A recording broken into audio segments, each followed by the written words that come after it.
അവിടുന്ന് പ്രസംഗിച്ച് പഠിപ്പിച്ച് രോഗശാന്തി നൽകി കടന്നുപോയി. അത് ഓരോ ദേവാലയത്തിൻ്റെയും ഒരു ദൗത്യം കൂടിയാണ്. Preaching, teaching and healing. നമ്മളിവിടെ ദേവാലയം പുതുക്കിപ്പണിയുമ്പോഴും അനേകം പതിറ്റാണ്ടുകളായിട്ട് ഈ ദേവാലയം പ്രഘോഷിക്കുകയും പഠിപ്പിക്കുകയും അതുവഴി ആത്മശരീരങ്ങൾക്ക് സൗഖ്യം നൽകുകയും ചെയ്ത വലിയൊരു ചരിത്രമാണ് നമ്മൾ ഓർമ്മിക്കുന്നത്. ഈശോ എങ്ങനെയാണ് നമ്മൾ ദേവാലയത്തിൽ പെരുമാറേണ്ടത് എന്ന് പഠിപ്പിക്കുകയാണ്. സിനഗോഗ് യഹൂദന്മാരുടെ, നമ്മുടെ പള്ളി പോലെ, സാധാരണ പള്ളികൾ പോലെയുള്ള ചെറിയ ദേവാലയങ്ങളാണ്. അവർക്ക് ഒരൊറ്റ വലിയ ദേവാലയമേ ഉണ്ടായിരുന്നുള്ളല്ലോ, ജെറുസലേം ദേവാലയം. സിനഗോഗുകളിലൊക്കെ ഈ വിശുദ്ധ ഗ്രന്ഥം അത് പ്രഘോഷിച്ച് അതിന് വ്യാഖ്യാനം നൽകി പഠിപ്പിച്ച് ആ വ്യാഖ്യാനം കേട്ട് കേൾവിക്കാര് സൗഖ്യം പ്രാപിക്കുന്ന അനുഭവമാണ്. പ്രഘോഷിക്കുന്നു, വ്യാഖ്യാനിക്കുന്നു, സൗഖ്യം പ്രാപിക്കുന്നു. ദേവാലയത്തിന്റെ ഏറ്റവും പ്രധാനപ്പെട്ട കർമ്മം, ഒരു ദൗത്യം ഒരിക്കൽ കൂടെ നമ്മളിവിടെ ഓർക്കുകയാണ്.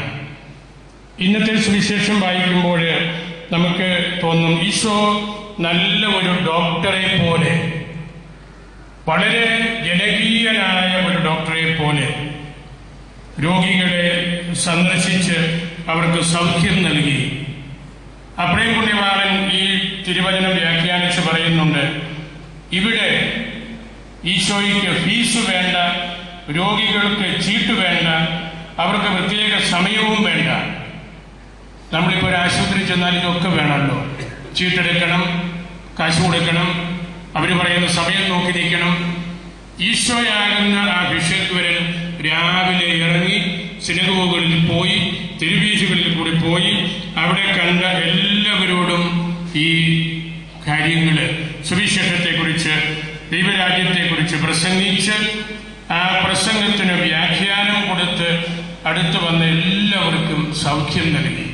അത് ആത്മാവിന്റെ സൗഖ്യമാകാം, ശരീരത്തിന്റെ സൗഖ്യമാകാം, ആ സമൂഹത്തിലുള്ള പൈശാചിക ബാധകള് ഒഴിവാക്കി പോകുന്നതാകാം. അങ്ങനെ വളരെ വലിയ ജനകീയനായ ഒരു ഡോക്ടർ അവിടെയുള്ള സമൂഹത്തിന് സൗഖ്യം നൽകുന്ന ആ ഒരു ചിന്തയാണ് ഇന്നത്തെ സുവിശേഷം നമുക്ക് നൽകുന്നത്. എന്നാൽ ഒരു പടി കടക്കുമ്പോൾ ഈ ജനകീയൻ എല്ലാവരുടെയും അടുത്തേക്ക് അങ്ങോട്ട് ചെല്ലുന്ന ഈശോ, സൗഖ്യം കൊടുക്കുന്ന ഈശോ കർക്കശമായ ഡിമാൻഡുകൾ വയ്ക്കുന്നുണ്ട്. സുവിശേഷം നമുക്ക് നൽകുന്ന അടിസ്ഥാനപരമായ ഒരു ചിന്ത അതാണല്ലോ, നീ വിശ്വസിക്കുന്നു എങ്കിൽ മാത്രം, നിന്റെ വിശ്വാസം പോലെ മാത്രം ഭവിക്കട്ടെ. നിന്റെ വിശ്വാസം വലുതാണ്. അവരുടെ വിശ്വാസം കണ്ട് അവൻ അത്ഭുതം നടത്തി. അവരുടെ വിശ്വാസക്കുറവ് നിമിത്തം അവനൊന്നും ചെയ്യാൻ സാധിച്ചില്ല. അവിടെ ഈശോ കടുംപിടുത്തം പിടിക്കുകയാണ്. ശാന്തി കിട്ടണമെങ്കിൽ, സൗഖ്യം കിട്ടണമെങ്കിൽ വിശ്വാസം വേണം. അവിടെ ചീട്ട് വേണം, ഫീസ് വേണം, വലിയ ഡിമാൻഡ്. വിശ്വാസം ഇല്ലെങ്കിൽ ഒന്നും നടക്കുകയില്ല. അപ്പോൾ ഇതുപോലുള്ള ആദ്യത്തെ ഒരു പ്രഘോഷണം കഴിഞ്ഞ് ജനങ്ങളെയൊക്കെ അതിൻ്റെ ഒരു ആവശ്യകതയിലേക്ക് കൊണ്ടുവന്നതിന് ശേഷം അതിൻ്റെ ഉള്ളറകളിലേക്ക് ഈശോ പ്രവേശിക്കുകയാണ്. വിശ്വസിക്കുന്നവർക്ക് മാത്രമേ ഇതുകൊണ്ട് കാര്യമുള്ളൂ. നമ്മൾ മാതാപിതാക്കളൊക്കെ മരിക്കുമ്പോൾ പത്രത്തിൽ കൊടുക്കുന്നത് അതാണല്ലോ, കർത്താവിൽ നിദ്ര പ്രാപിച്ചു. ഈ കാര്യം തന്നെയാണ് ഈശോ പിടിക്കുന്ന ആ കടുംപിടുത്തം തന്നെയാണ്.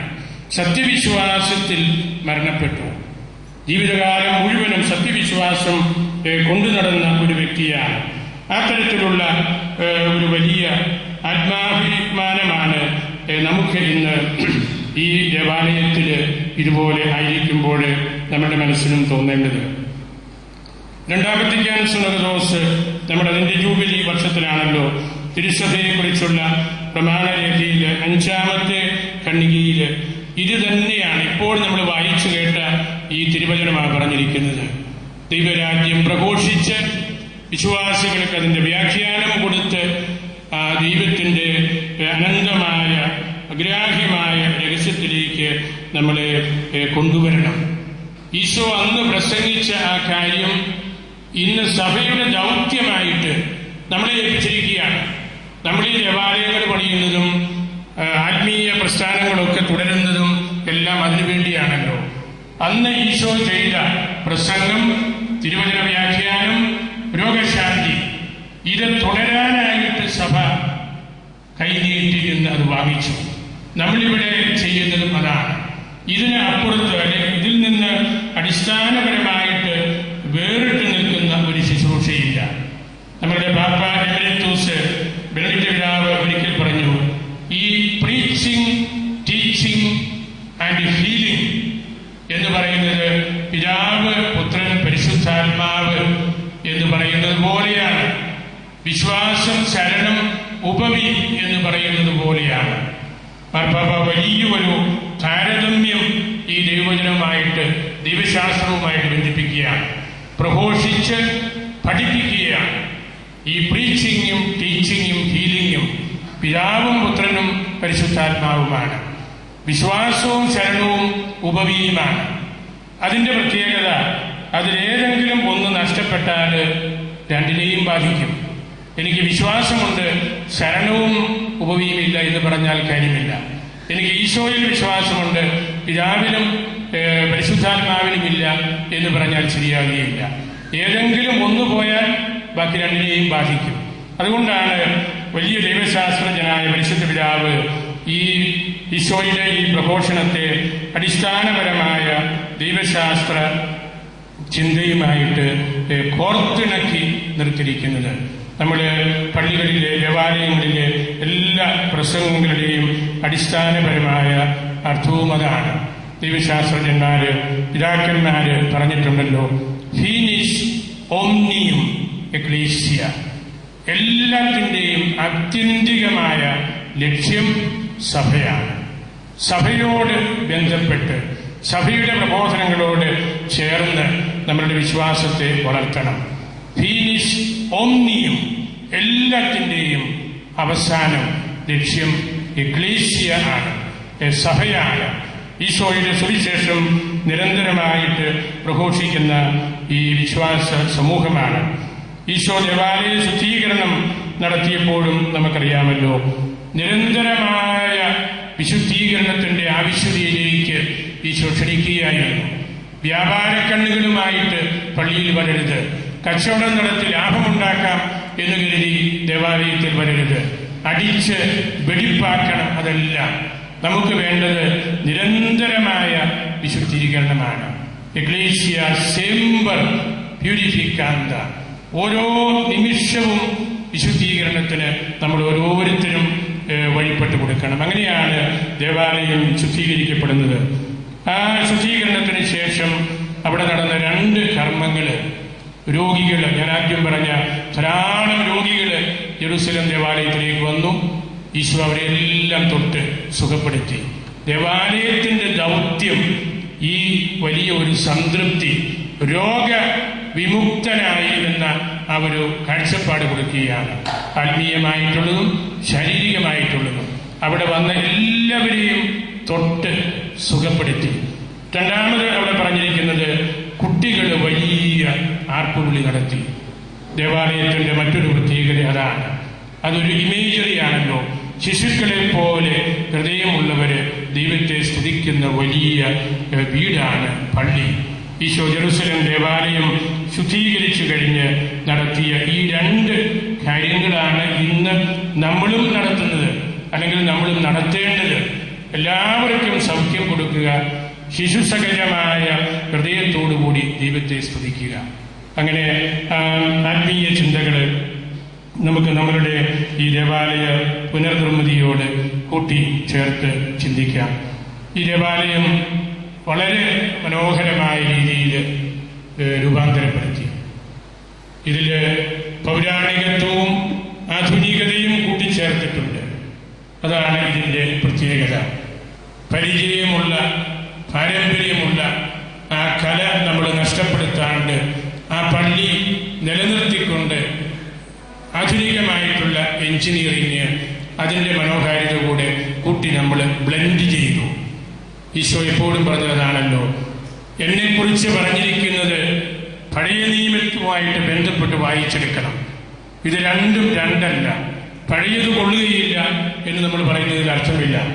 പഴയതിൽ പറഞ്ഞിരിക്കുന്നത് ഈശോയെ കുറിച്ചാണ്. പഴയ പള്ളിയിലും നമ്മൾ നടത്തിയ ശുശ്രൂഷയെല്ലാം ഈശോയെ കുറിച്ചാണ്. പക്ഷെ നമ്മൾ കൂട്ടിച്ചേർത്തപ്പോൾ, ആധുനിക കല കൂടെ നമ്മൾ ഇതിനോട് ചേർത്തപ്പോൾ അതിന് വലിയ സൗന്ദര്യം വന്നു. മനോഹരമായ അൾത്താര പോർച്ചുഗീസ് പാരമ്പര്യത്തോട് ബന്ധപ്പെട്ട വലിയ പാരമ്പര്യ സിദ്ധിയുള്ള ഒരു കാര്യമാണത്. ഒരുപാട് നൂറ്റാണ്ടുകൾ പഴക്കമില്ലെങ്കിലും 16, 17, 18 നൂറ്റാണ്ടുകളൊക്കെ പോർച്ചുഗീസ് കലയുടെ വലിയ വളർച്ചയ്ക്ക്, പ്രത്യേകിച്ച് നമ്മുടെ രാജ്യത്തിലുള്ള കലാവികസനത്തിന് കാലഘട്ടം ദൈർഘ്യമുള്ളുവെങ്കിലും അതൊരു വിലപ്പെട്ട കാര്യമാണ്. നമ്മളുടെ പല പള്ളികളിലും അതുപോലുള്ള മനോഹരമായ ത്രോണോസ് ഉണ്ട്. ഇവിടെ നമ്മൾ വൃത്തിയായിട്ട് സൂക്ഷിച്ചിട്ടുണ്ട്. അതുകൊണ്ട് ഈ പള്ളി പുനർനിർമ്മിതി രൂപത മൊത്തം ഒരു മാതൃകയായിട്ട് എടുക്കേണ്ടതാണ്. നമുക്ക് ഉള്ളത് കളയാതെ അത് സംരക്ഷിച്ച് അതിനോട് കൂട്ടിച്ചേർത്ത് മനോഹരമാക്കണം. അപ്പോൾ നമുക്ക് പഴയതും പുതിയതും കൂടിച്ചേരുന്നതിൻ്റെ സൗന്ദര്യം മനസ്സിലാക്കാനായിട്ട് സാധിക്കും. ഞാൻ ദീർഘിപ്പിക്കുന്നില്ല. പ്രിയപ്പെട്ട വിയാരിസിനെ വളരെ പ്രത്യേകമായിട്ട് ഞാൻ അനുമോദിക്കുന്നു. അദ്ദേഹം വലിയൊരു ചലഞ്ചാണ് ഈ നിർമ്മിതി വഴി എടുത്തതെനിക്കറിയാം. അത്ര എളുപ്പമുള്ള കാര്യമല്ല. അനേകം ലക്ഷം രൂപ ഇതിന് മുടക്കി വരുത്തി. നിങ്ങൾ നല്ല സാമ്പത്തിക ഭദ്രതയുള്ള കുടുംബമാണ് ഇവിടുത്തേത്. എനിക്കൊരുപാട് കുടുംബക്കാരെ അറിയാം. ഇവിടെ ഇരിക്കുന്ന അച്ഛന്മാരുടെ പലരുടെയും വീടുകൾ ഇവിടെയാണ്. അല്ലാതെയും നല്ല പൗരാണികത്വമുള്ള സാമ്പത്തികമുള്ള വീട്ടുകാരുണ്ട്. നിങ്ങളെല്ലാവരെയും കൂട്ടിയോജിപ്പിച്ച് ആ ഒരു കൂട്ടായ്മയുടെ പ്രാർത്ഥന അന്തരീക്ഷത്തിൽ കൊണ്ടുവന്നതിൻ്റെ അടയാളമാണിത്. അല്ലെങ്കിൽ ഇവിടെ ഇത് നടക്കുകയില്ലായിരുന്നു. എനിക്ക് നന്നായിട്ടറിയാം. ഇവിടെ ഇതുപോലെ ഒരു നിർമ്മാണം വേഗത്തിൽ സൗന്ദര്യത്തിൽ നടത്താനായിട്ട് അച്ഛൻ്റെ ആ ഒരു വലിയ സാമർഥ്യവും അദ്ദേഹത്തിൻ്റെ പ്രാർത്ഥനയും അദ്ദേഹത്തിൻ്റെ അജപാലനപരമായ സമീപനവും ഉണ്ടായിരുന്നു. അതുകൊണ്ട് ഞാൻ അച്ഛനെ വളരെ പ്രത്യേകമായി ഓർക്കുന്നു. രൂപതയ്ക്ക് അഭിമാനിക്കാൻ തക്ക വിധമുള്ള സൗന്ദര്യത്തോടു കൂടിയാണ് ഈ പള്ളി നമ്മൾ പുതുക്കി പണിതത്.